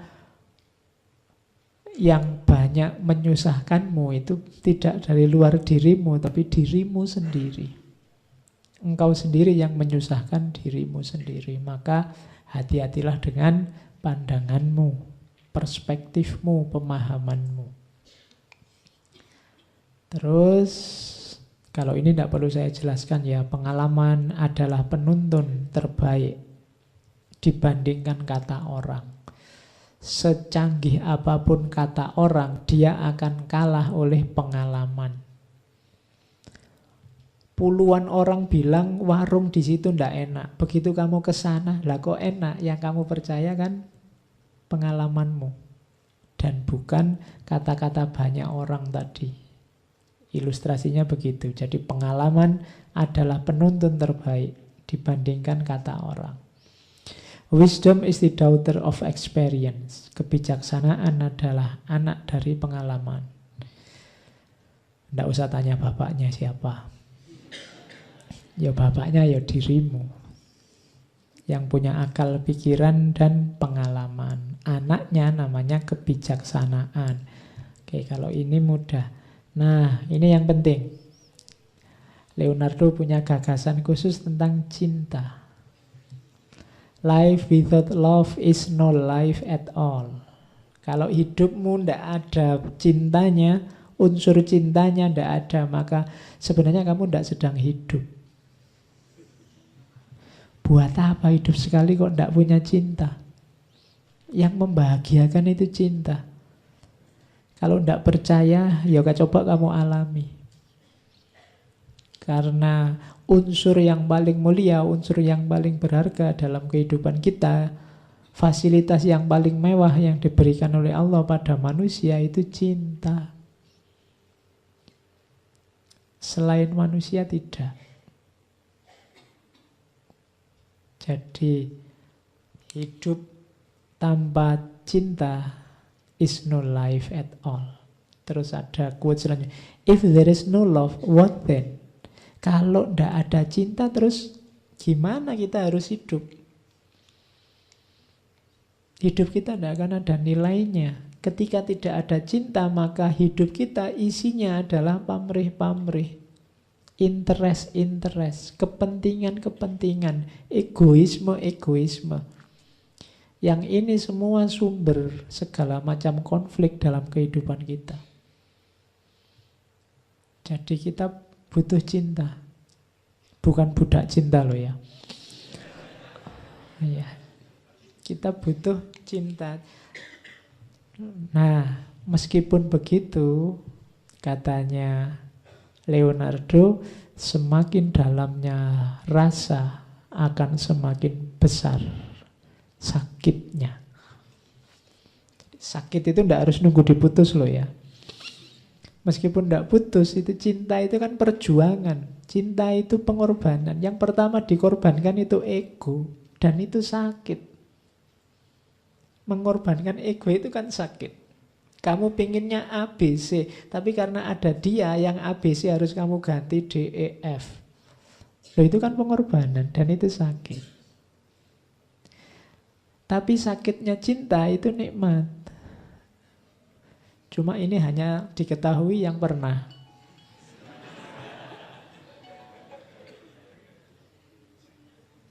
Yang tidak akan tahu. Maka kalau ingin tahu, cintalah. Iya. Oke, atau kalau memang tidak ada yang objek yang bisa kamu cintai, ya pokoknya cintailah apa saja. Iya. Ya paling tidak cintailah produk-produk Indonesia. Oke, ya malah iklan. Terus, tapi kalau ingin bercinta secara cerdas, lihat quote selanjutnya itu. Tidak ada yang bisa dicintai atau dibenci sebelum dimengerti.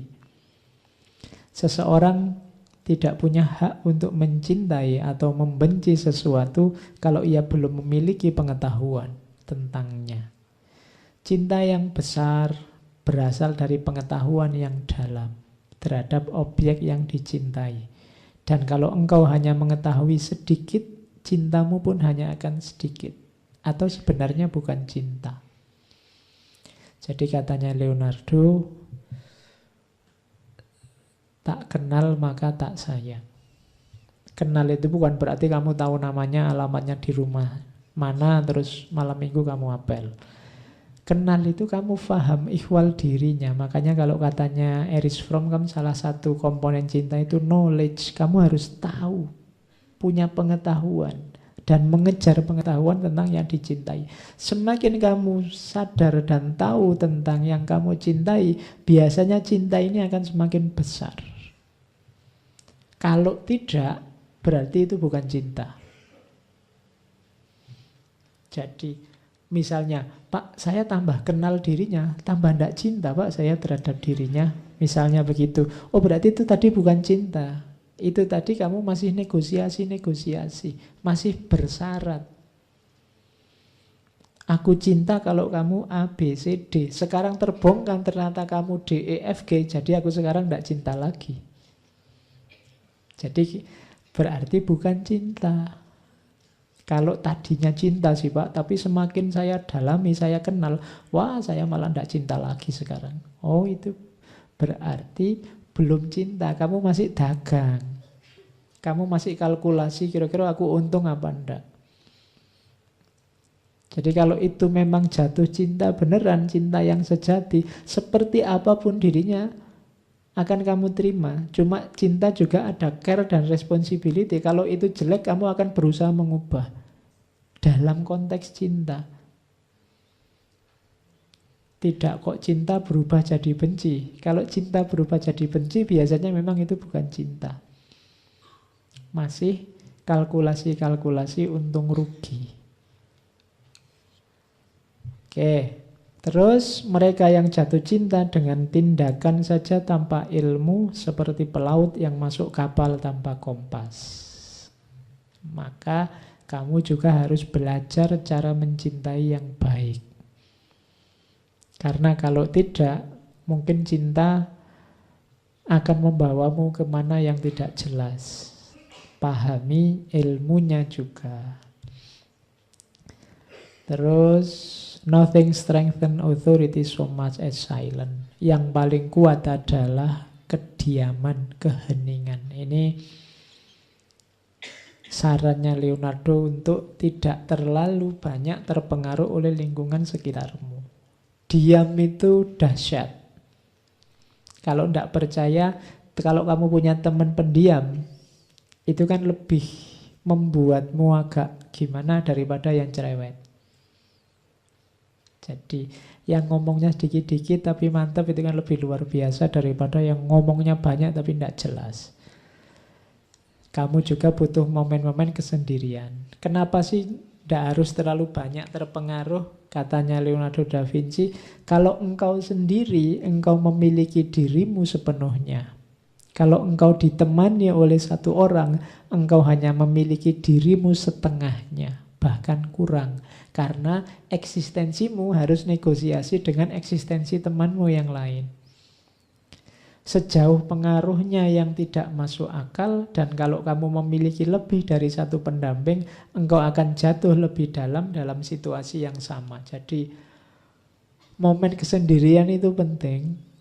Kenapa kok kita butuh momen kesendirian? Karena dalam kesendirian kita bisa jadi diri kita seutuhnya.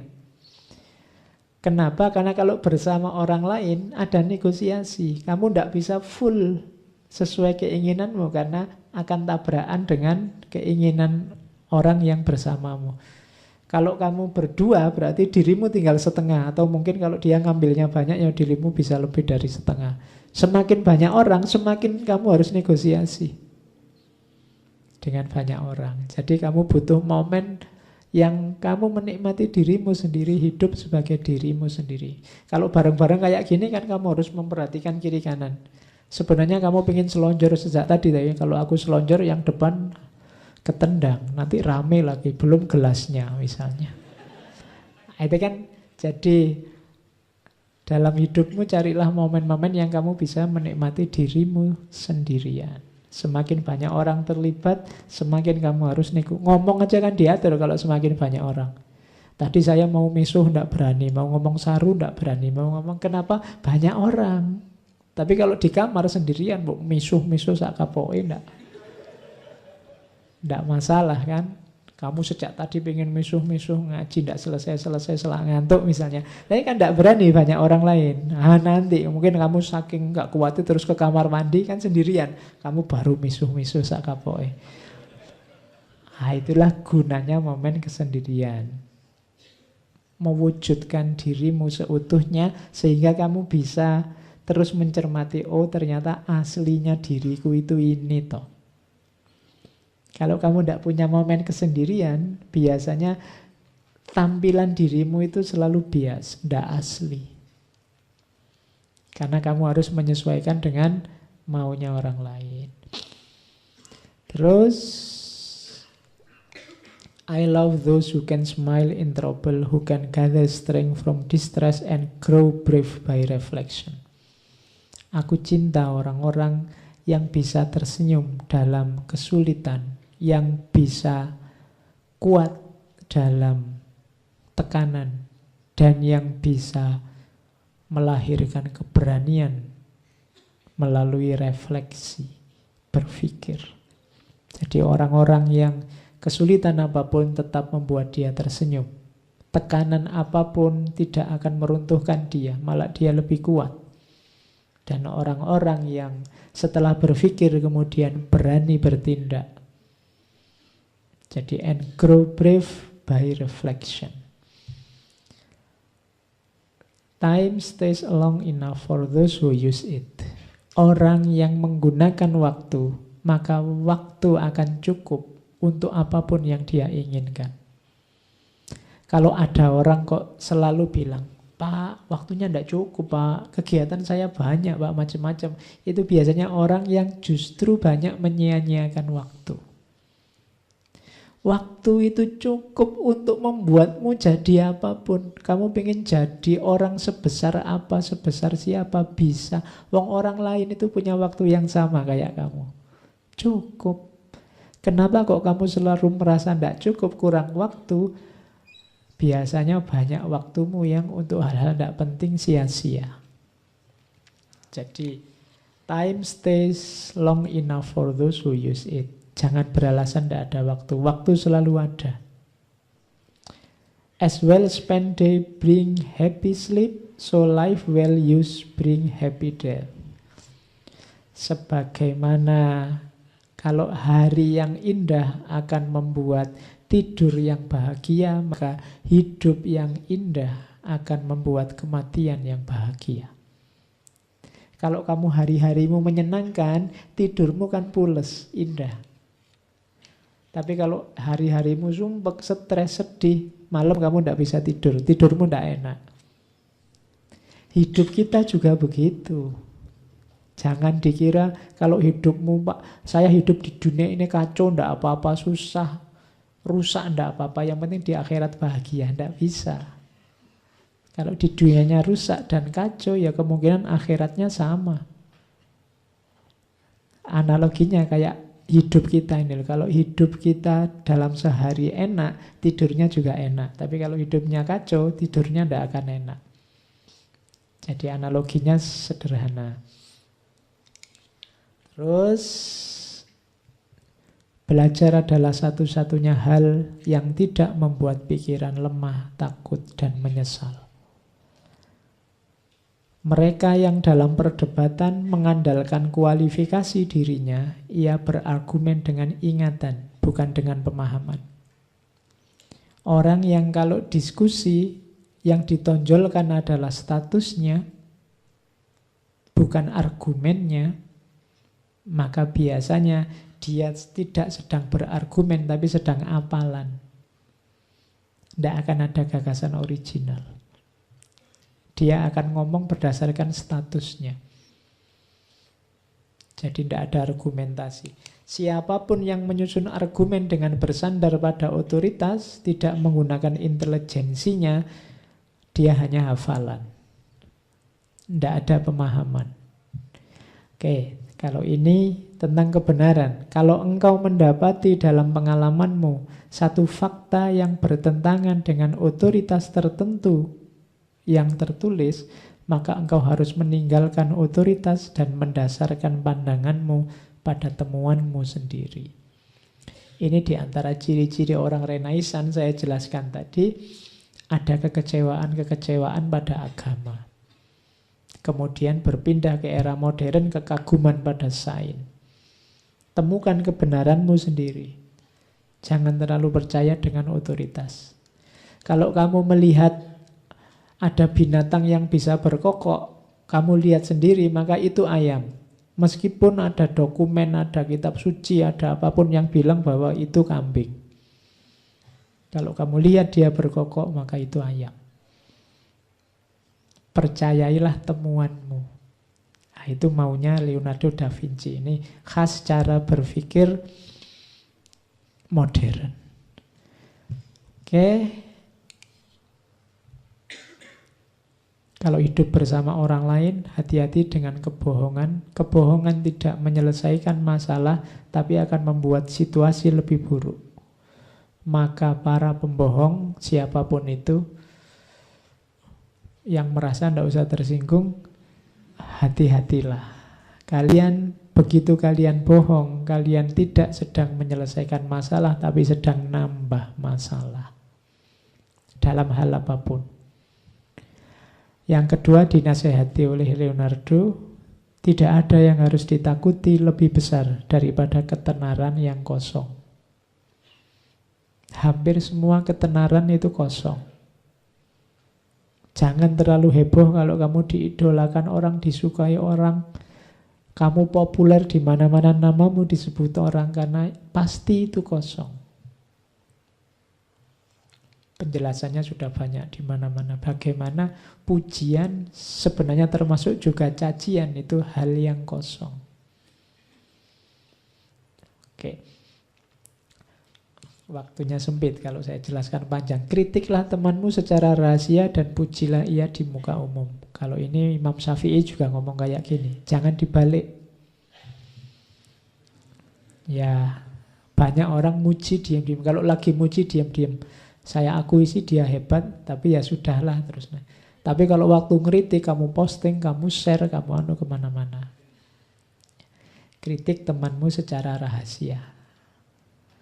Dan pujilah dia di muka umum. Ini sebenarnya etika hubungan sosial.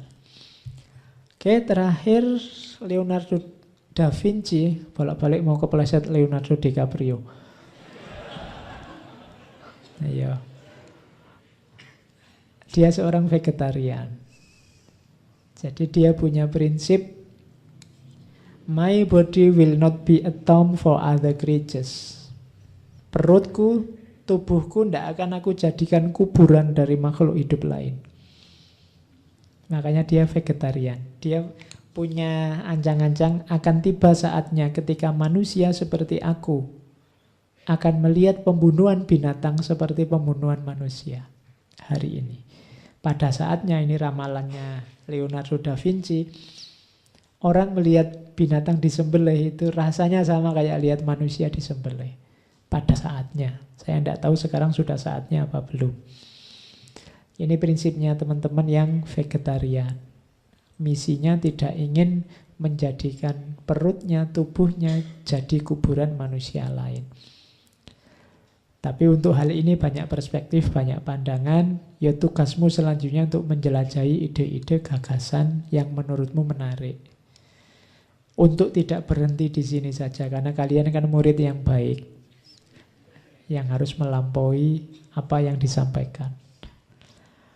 Oke, saya kira itu sedikit wawasan tentang orang jenius yang bernama Leonardo da Vinci. Sesi para jenius saya kira sudah selesai dengan 3 tokoh. Kita akan ganti sesi bulan depan. Sayangnya, ada sayangnya lagi ya. Rabu minggu pertama besok mungkin kita kosong lagi. Jadi libur ya. Nanti teman-teman takmir yang mengumumkan biar tidak ada yang keliru. Atau kalian bolehlah tetap kesini nonton-nonton film horor apa-apa bareng-bareng. Yang jelas Rabu pertama kita kosong, Rabu 2, 3, 4 insya Allah kita seperti biasa. Minggu depan karena akhir tahun kita bersih-bersih ya pendinginan. Karena sudah dari barat banyak. Kita apa ya enaknya? Pendinginannya tokoh-tokoh sufi enak. Kita ambil tokoh-tokoh sufi yang tidak terlalu rumit. Sufi-sufi yang amali, yang akhlaki. Kita ambil 3 tokoh sufi besar. Imam Hasan Al-Basri, kemudian Syekh Abdul Haris Al-Muhasibi, dan terakhir Imam Junaid Al-Baghdadi. Oke ya, kita bersih-bersih jiwa mumpung akhir tahun Desember dengan 3 tokoh sufi dari tradisi tasawuf amali. Bedanya yang amali sama nadhori, kalau yang nadhori itu agak rumit konsep-konsep filosofinya Ibnu Arabi, Jalaluddin Rumi. Kalau yang amali ini praktis-praktis. Kita temui 3 beliau-beliau itu untuk membantu kita pendinginan di akhir tahun. Kalau olahraga itu kan ada pemanasan, ada olahraganya sendiri dan pendinginan. Kita dinginkan dengan 3 tokoh sufi. Nanti kita gas lagi bulan Januari. Ya, akhir tahun saatnya agak ngerem sedikit. Oke, saya akhiri sekian kajian malam hari ini. Kurang lebihnya mohon maaf. Wallahul muwafiq, wallahu a'lam bissawab. Wassalamualaikum warahmatullahi wabarakatuh.